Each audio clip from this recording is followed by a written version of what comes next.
Are you not sure what to do about laundry on your next princess cruise?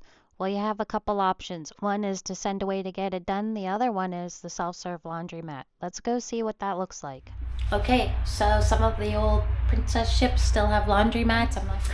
And you could do your own laundry. So it looks like washing machines and dryers are the same price, $3 a load. If you didn't bring your own fabric softener or detergent, you could buy it here.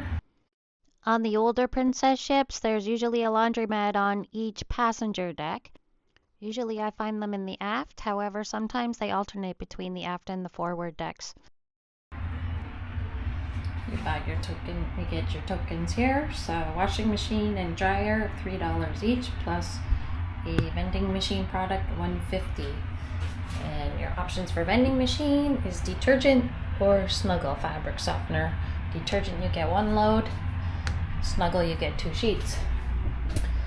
There's usually some spray water here if you need to iron, and the iron stays on a timer because there's nothing worse on a cruise ship than a fire.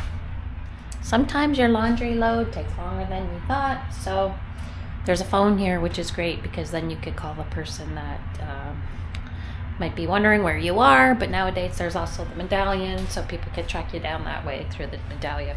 So there's the situation with the laundry room blues, and that's when people take out your clothes before they're fully dry out of the dryer. So you kind of want to be here right away.